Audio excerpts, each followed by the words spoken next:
Olá, sabadou. Bom dia, boa tarde. Aqui é boa tarde. Vamos aí para a parte 2 do Quebrando a Banca. Quebrar a banca Selecom. Continuar aí nessa preparação para os concursos Cefet, né? Para os cargos administrativos Cefet. Lembrando que essas questões aqui vão te ajudar na preparação tanto para o edital de nível superior quanto para o de nível médio, tá bom? Mas o meu nível médio, então, não preciso. Vou filtrar algumas questões e tal.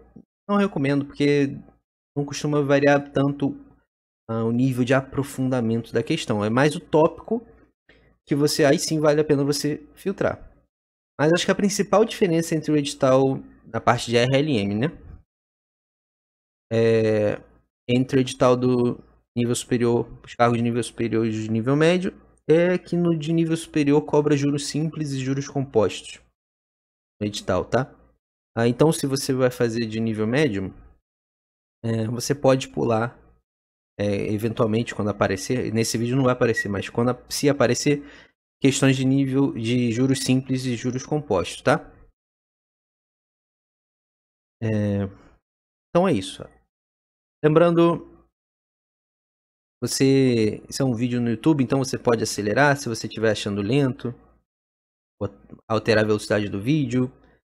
Recomendo sempre você pausar antes e tentar pensar pelo menos na questão, gastar 1 ou 2 minutinhos ali tentando esboçar uma solução. E só essa tentativa já faz com que você progrida no seu conhecimento de matemática, tá? Matemática é muito mais importante a tentativa do que o sucesso de resolver a questão em si. Numa caixa, foram colocadas apenas 12 bolas pretas e X bolas vermelhas. Se a probabilidade de retirar ao acaso uma única bola dessa caixa e a sua cor ser vermelha é de 40%, o valor de X é igual a... Bom, na questão de probabilidade, tem que ter muita calma para interpretar corretamente, principalmente o que foi afirmado. A chave aqui está em você entender que praticamente ele afirmou uma porção. Da maneira que ele afirmou, ele disse que 40% das bolas dessa caixa são vermelhas. Tá? Essa é a interpretação chave.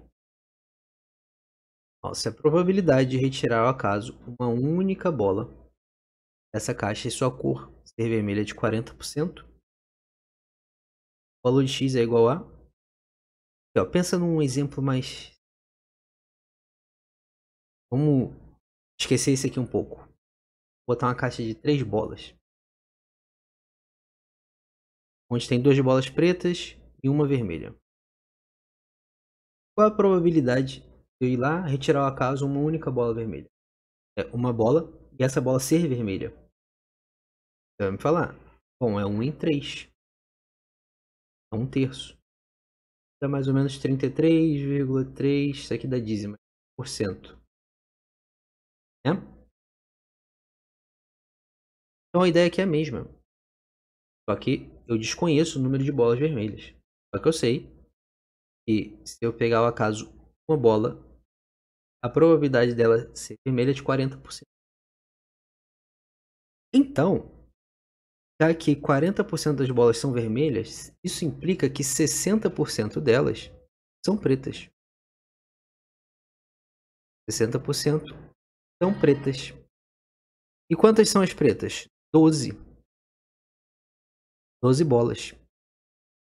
Então 60% são pretas, são 12, e 40% são X. Então 12, se eu somar, pegar os 100%, eu vou chegar ao total de bolas nessa caixa. Essa é a solução 1. Esse é o plano. Executar? Então aqui, ó, 60%. Olha a malandragem. Eu vou dividir os dois por 6 para malandramente saber quanto corresponde em bolas, 10% das bolas totais. Então, dividindo os dois lados por 6, eu vou achar que 10% corresponde a 2 bolas. Daqui para o 100% ficou fácil, né? Só multiplicar por 10. Então, o total de bolas corresponde a 20 bolas. Ok. E daí? Daí, a gente vai ficar com a seguinte situação. O total não é a mesma coisa que o número de bolas pretas somados ao número de bolas vermelhas? Uma equaçãozinha de primeiro grau aqui muito simples. Nem precisa passar nada para lugar nenhum, né? Ora, que número somado a 12, que número somado a 12 vai dar 20? 8, né? X igual a 8. Ok? Um segundo jeito de se resolver seria pensar o seguinte, um pouco mais algebricamente. Aqui foi um pouco mais na intuição, no pensamento ali jogado, né? Tipo, rascunhado. E aí a gente foi chegando, seguiu essa linha de raciocínio, de calcular o número total de bolas primeiro, para depois achar o número de bolas vermelhas a partir disso. Aqui eu poderia pensar já direto na proporção que ele me deu. Aqui praticamente eu nem usei nas contas esse negócio de 40% aqui, né? Agora eu vou usar. Eu vou pensar o seguinte, então, eu tenho o número, a proporção de bolas vermelhas em relação ao total. Quem é o total? 12 bolas pretas mais X bolas vermelhas. Isso aqui é igual a 40%. Aqui está o enunciado, tá? E a gente traduziu. A partir daqui, aqui estava a chave. A partir daqui, a porta se abriu, é só fazer conta.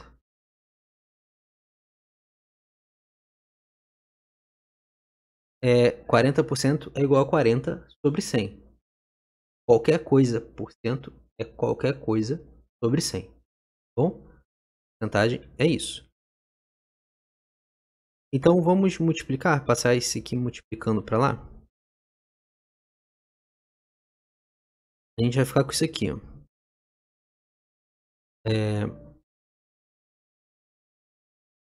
Vezes 12 mais x. Certo? X é igual a 40% vezes 12 mais x. Se a gente simplificar em cima e embaixo por 20, né? Vai ficar na fração irredutível, vai ficar 2 quintos. Então vai ficar 2 quintos vezes 12 mais x. Aí como esse 5 está dividindo, a gente joga para lá multiplicando, tá?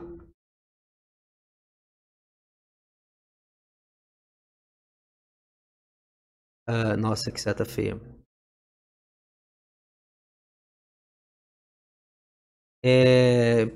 Tá pior ainda, mas vai ficar. 5x.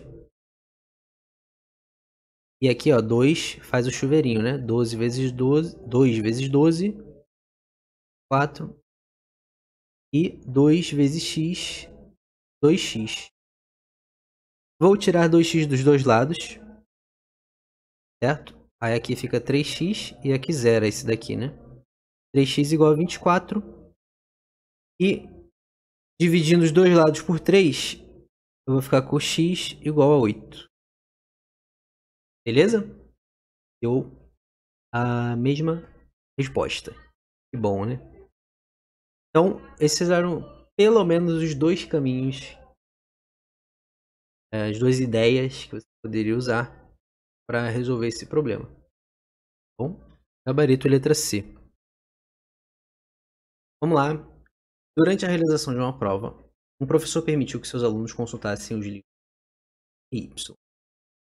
Ao final da prova, verificou-se que 17 alunos consultaram o livro X, 12 alunos consultaram o livro Y, 5 alunos consultaram ambos e 9 alunos não consultaram nenhum. A quantidade total de alunos que fizeram essa prova é... Questãozinha clássica de conjuntos, né?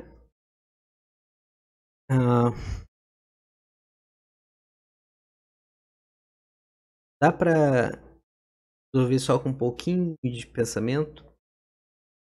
Você pode escolher ali usar a conhecimento da fórmula do número de elementos da união entre dois conjuntos, somando com os 9 que não estão nenhum nem outro conjunto, e aí você vai ter o número de elementos do conjunto universo, que é a quantidade total de alunos.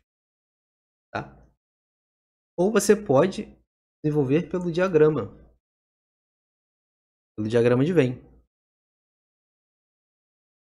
Fazendo da primeira forma, vou fazer aqui embaixo, depois eu faço o diagrama aqui em cima. A notação de número de elementos do conjunto é essa hashtag, um nzinho e depois um parêntese com a letra do conjunto. Tá? Então, o número de elementos do conjunto universo seria dado pelo quê? O número de elementos da união dos dois conjuntos. Ok? Conjunto X e conjunto Y. Mais esses 9 aqui que não está nenhum nem outro. Resolvendo essa equação aqui, a gente chega na nossa resposta. Aí aqui a gente faz uma observação.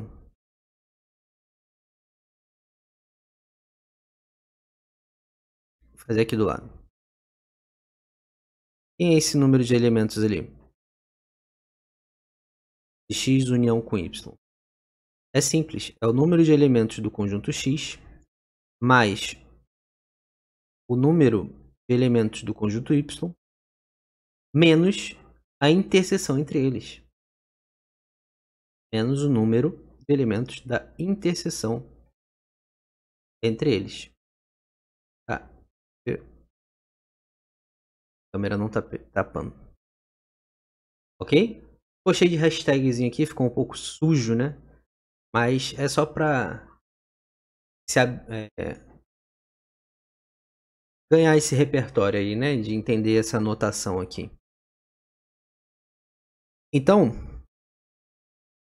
vamos repetir aqui.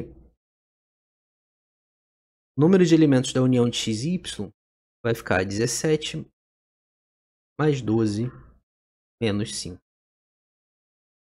Ok? 5 é a interseção. 5 alunos consultaram ambos. É a interseção desses dois conjuntos. Isso aqui vai dar 24, né? 17 mais 12, 29. Menos 5, 24. Então a gente pega isso aqui e substitui aqui agora. Não sei por que fez isso. Substitui lá. Então, o número de elementos desse... quantidade total de alunos, vamos chamar assim, será 24 mais 9. Aqui vai ser igual a 33. Nosso gabarito fica na letra B. Por diagrama,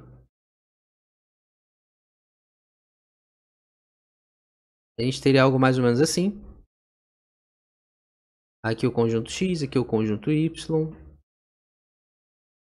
A gente começa pela interseção, para ser mais fácil de não errar.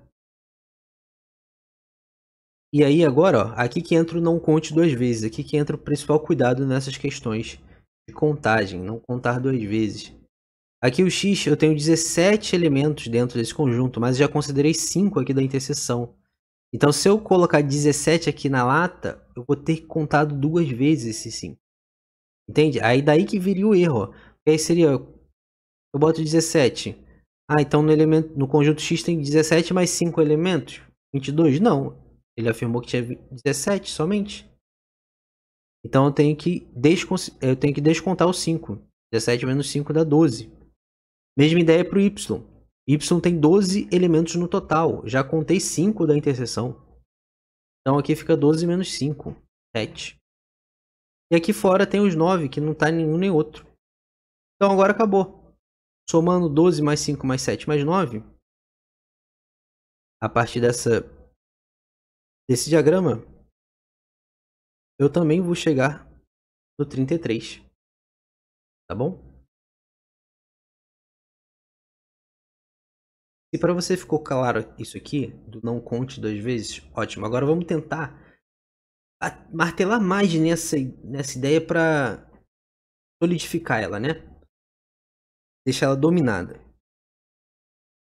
Imagina isso aqui, ó. Vou até chegar um pouco pra cá, mas... Aqui.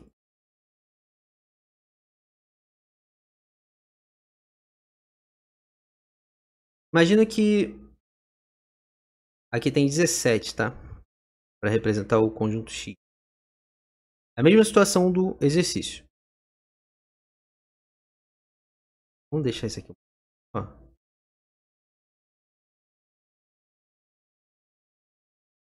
Tá num lugar em branco aqui. Ao vivo, é ao vivo, é ao vivo. Ao vivo gravado. É a mesma situação do enunciado, tá?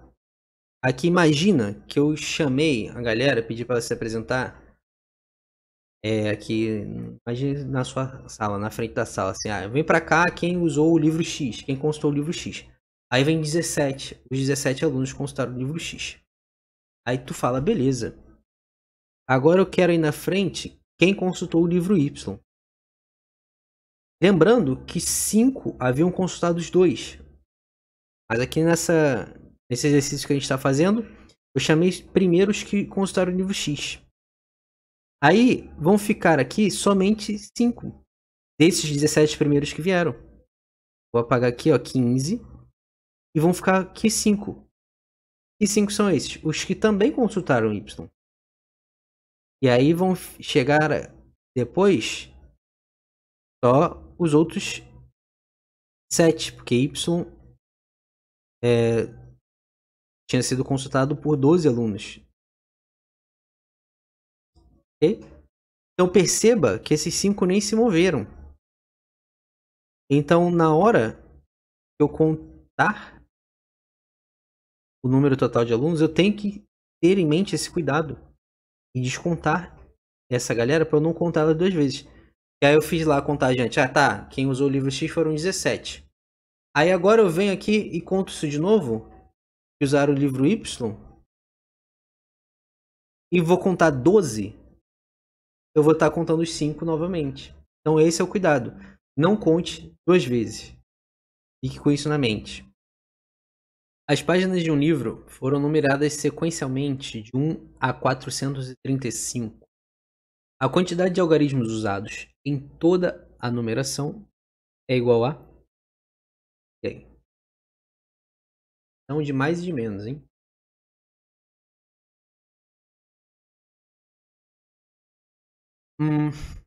Tá. Entendeu o que ele quis dizer?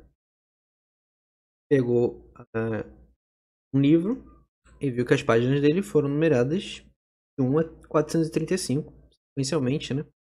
2, 3, 4, até 435. Ele quer saber a quantidade de algarismos usados em toda a numeração. Doideira, né? Então, eu tenho lá o número, vamos supor, o número 300. Quantos algarismos tem o número 300? 2, 3. São os algarismos, certo? São os números que compõem certo número. Ficando de uma forma bem grosseira, né? É isso, é o símbolo. O algarismo é o símbolo que a gente usa. No dia a dia a gente chama de número, né? Mas aí seriam isso, essa ideia, os números que compõem certo número. Esses são os algarismos. Então, o número 300, por exemplo, é composto de 3 algarismos. Então, o que ele quer saber é quantos algarismos ele gastou para escrever todos esses números. 1, o 2, o 3, o 4, até o 430. Quantos algarismos tem? Uma maneira de você fazer é você contar 1 a 1. O número 1 tem um algarismo. Aí você chega até o 10. O 10 tem 2. O 11 tem 2. Isso é somando. Só que você não vai fazer isso, né? Tem que uma maneira mais preguiçosa, um pouco mais refinada de pensar. Tá bom. Primeiro, quantas páginas tem? Quantos números tem? 435. E se começa do 1 e vai de 1 em 1, se eu vou do 1 até o número 10, eu tenho 10 números. Se eu vou do 1 ao número 3000, em ordem, né, sequencialmente, eu tenho 3.000 números. Mas nem sempre é tão simples achar o número de termos numa dada sequência. Ok? Vamos fazer um raciocínio mais simples. Quantos números tem de 1 a 3? De 1 até 3. Você vai dizer, tem 1, 2, 3, 3 números. Quantos tem de 1 a 15? Aí você vai falar, cara, faz 15 menos 1 que você vai descobrir. Tá?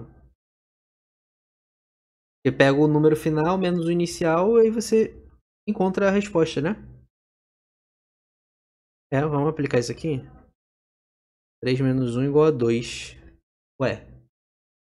Se eu fizer dessa forma, eu encontro tão somente a diferença entre os números e outro. O que isso quer dizer? Vou pegar essa primeira situação. 1, 2 e 3. A diferença entre 3 e 1, dá para se entender quantos pulos eu dou do 1 para chegar até o 3. 1, 2 pulos. Mas não corresponde à quantidade de números envolvidos nesse intervalo. Tá bom? Então, para eu descobrir a quantidade de termos numa dada sequência, eu pego o número final menos o inicial e acrescento uma unidade para poder incluir o extremo, certo? Para poder incluir todos. O meu interesse é saber quantos números tem, não a diferença entre o início e o fim, tá bom? Então, para eu saber a quantidade de termos em um certo intervalo numérico, sim, de números naturais, né? Eu tenho que sempre acrescentar a diferença do fim com o início. Por exemplo, quantos números tem do 15 ao 35? Aqui tá estranha essa anotação, né? Tenho lá uma sequência do 15 que vai de 1 em 1 até o 35. Quantos números tem aqui? Quantos termos tem? 35 menos 15 mais 1. Tá? 35 menos 15, 20. Mais 1, 21 termos. Tá bom? Ok. Essa observação é importante.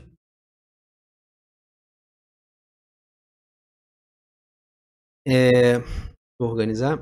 Tá. Agora vamos para a questão propriamente. A gente vai dividir. A ideia é a seguinte. Primeiro eu vou calcular quantos números de um algarismo tem.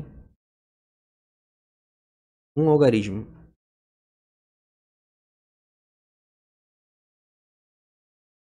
A gente tem do 1 ao 9, né?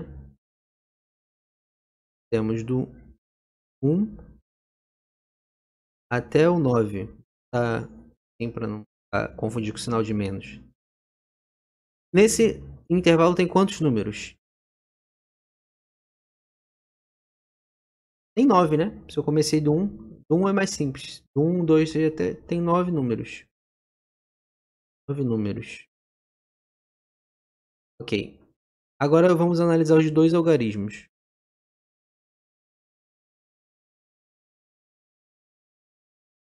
A gente vai do 10 até o 99. E a partir daí já são 3 algarismos, né? E aí agora a gente usa essa ideia aqui, ó. Agora já não é tão fácil. Então eu tenho quantos números?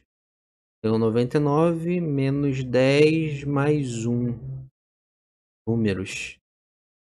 Então eu tenho 99 menos 10, 89. Mais 1, 90. Tenho 90 números de 2 algarismos. E por fim, 3 algarismos, tendo como limite o 435. Então eu vou do 100 até o 435. 435 menos 100. Eita, transformou num quadrado. Menos 100 mais 1. Para poder incluir o extremo. 335, né? Mais 1. 336 números. Aqui estava a parte difícil, tá? Aqui era o ponto-chave da questão. Agora colocar isso em conta. Eu quero saber o que? A quantidade de algarismos usados em toda essa numeração. Eu descobri o que precisava. Eu descobri quantos números de cada grupo de algarismos, de quantidade de algarismos, né? Eu tenho. É só eu somar isso agora.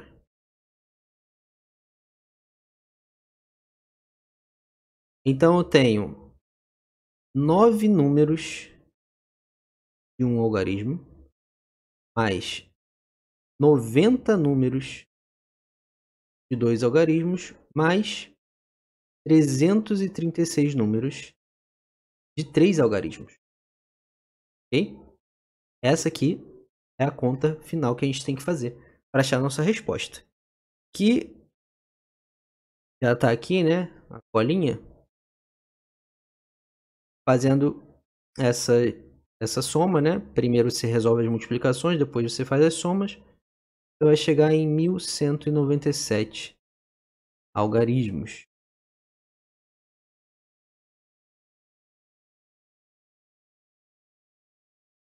Transformou o O em um quadrado de novo. Para ver como eu estou escrevendo bem. Então, fica no gabarito letra A. Tá bom? Questãozinha legal, tá? Percebe que é o que eu bato na tecla. Matemática é primeiro sobre pensar, sobre refinar pensamento. Fazer conta é só a parte final da coisa, tá? Pode ver, questão de contas de mais e de menos, mas talvez a ideia, como desenrolar essa solução que trave. Eu pensar, tá? Considere as seguintes proposições compostas. Aí ele faz 4 afirmações. Depois a gente volta aqui. A única proposição que tem valor lógico verdadeiro é a de número. Então, ele afirmou que só tem uma proposição que é verdadeira, né? E aí ele quer saber qual é essa. Então vamos ter que analisar, né?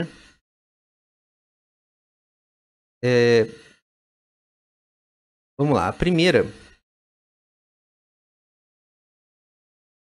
Eu vou analisar primeiro a estrutura da proposição. Ele já disse que é composta. Então vão ter pelo menos 2 proposições simples ligadas por um conectivo, né? O e, ou, se então, alguma coisa assim. Então vamos analisar. Aqui já é uma conjunção. A gente sabe que a conjunção,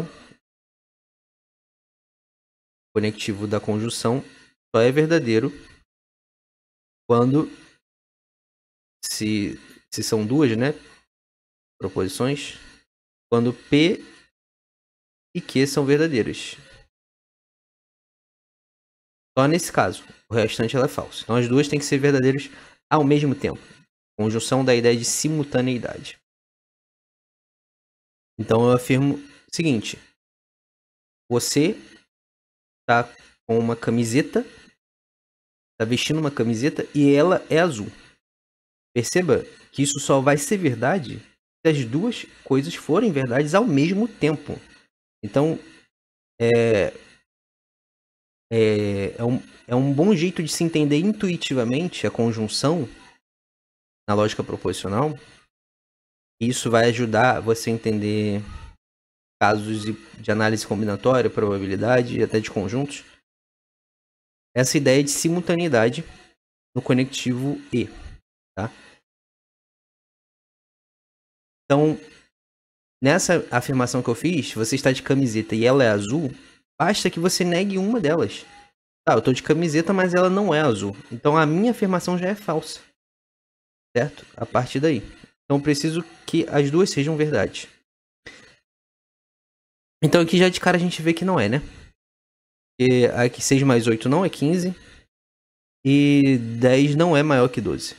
Então a primeira já é falsa. Segunda. O gato é um animal.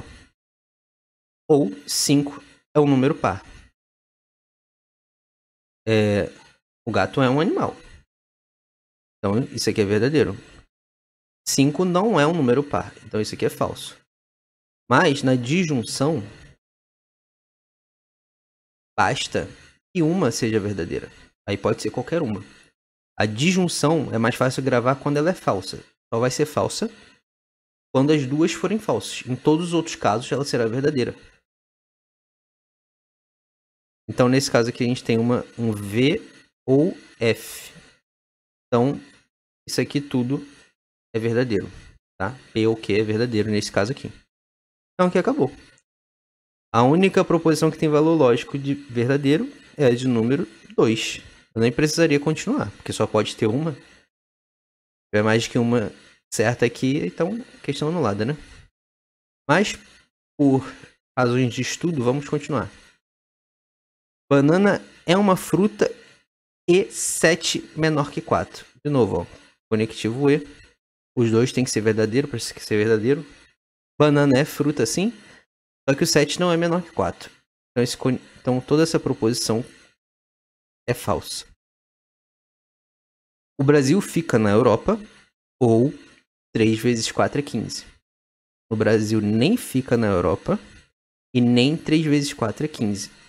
Então é uma disjunção de duas proposições, que as duas são falsas, então a disjunção toda é falsa. Bom?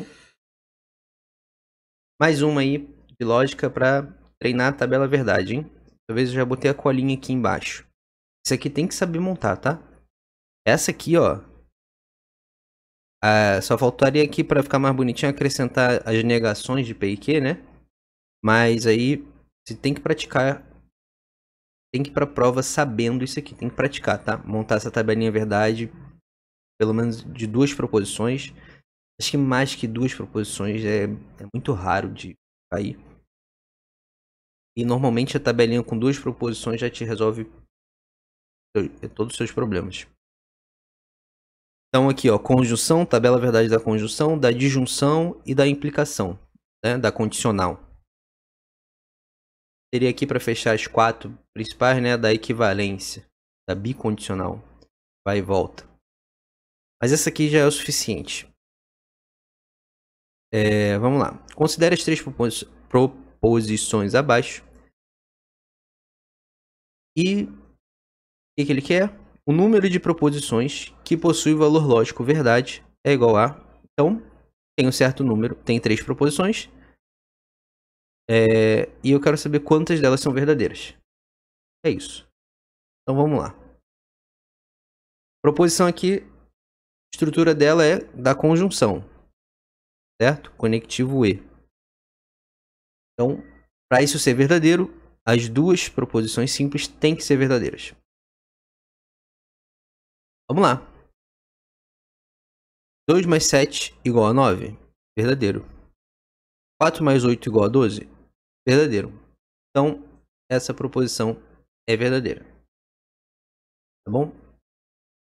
Já que a gente tem essa possibilidade, por que não, né? Vamos colorir. Verdadeiro aqui. Já temos uma. Segunda proposição. 3 é diferente de 3. Falso. 5 ou 5 é diferente de 5. Falso também. Aqui se trata de uma disjunção, né? Duas proposições falsas, então a disjunção é falsa. Ok? Aqui, ó. Disjunção falsa. Embaixo na tabelinha. Terceira. Se raiz de 3 é maior que 1, então raiz de 2 é um número irracional. Tá. Aqui, se você for analisar se isso faz sentido, esse argumento aqui não faz sentido porque uma coisa não tem a ver com a outra, né? Enfim. Se raiz de 3 é maior que 1, raiz de 3 é maior que 1? É. Isso é verdadeiro. Raiz de 2 é um número irracional? É. Isso é verdadeiro também. Aqui, o macete da condicional, né? Essa condicional é essa proposição composta do formato sim, então. É condicional. O macete da condicional é você olhar a proposição final. E a gente chama de consequente, né? A que vem primeiro é o antecedente. E a que vem depois é o consequente. Se... Aí a gente já olha aqui. Porque a condicional só é falsa no Vera Fischer, né? Aquele mnemônico lá. Mnemônico? Acho que dá pra chamar assim. Vera Fischer é falsa. Coitada da Vera Fischer, tomando de graça. Que é o único caso onde a condicional é falsa. Isso aqui cai muito, tá? A condicional é a principal proposição composta e é a que mais é cobrada. Então você tem que saber. E aí, ó, é mais fácil você gravar o caso em que ela é falsa, porque só é um, e todo o resto é verdadeiro. Então, se aqui eu já olho para o consequente e vejo que ele é verdadeiro, então essa condicional já é verdadeira. Nem preciso analisar o antecedente. Ok? Já poderia fazer assim. Mas aqui os dois são verdadeiros, então verdadeiro implicando em verdadeiro é verdadeiro. Então o número de proposições com valor lógico verdade é igual a 2. Talvez você tenha ficado em dúvida nessa parte aqui, de número irracional, tá? Você pode pensar no número irracional como sendo um número que não dá para ser escrito na forma de fração. Certo? A definição mais comum de número racional é que ele pode ser escrito na forma de fração. Tá? Agora, o irracional não pode. Não é possível. Um exemplo de número irracional é isso aqui, ó. Qualquer raiz quadrada, isso aqui, quando não tem o índice indicado, significa que é uma raiz de índice 2, certo? Uma raiz quadrada. Qualquer raiz quadrada de um número que não seja um quadrado perfeito vai ser um número irracional. Então, um quadrado perfeito é aquele número que eu consigo tirar a raiz quadrada dele e achar um número inteiro. Aqui, por exemplo, 1. 1 é um quadrado perfeito. Se eu tirar a raiz de 1, eu tenho um número inteiro. Número natural, né? Inteiro positivo. A raiz de 4. A raiz quadrada de 4 é 2. Então, o 4 é um quadrado perfeito. O próximo. Muito bem. 9. O 9 é um quadrado perfeito. E quando eu tiro a raiz quadrada dele, eu tenho um número inteiro. 3. E assim vai. Qual o próximo quadrado perfeito? Então percebe que os quadrados perfeitos a gente pode ir ordenando eles dessa forma aqui, né? 1, 4, 9, 16, aqui vai dar 4, né? Raiz quadrada de 4 e assim vai. O próximo seria o 25, depois o 36, beleza?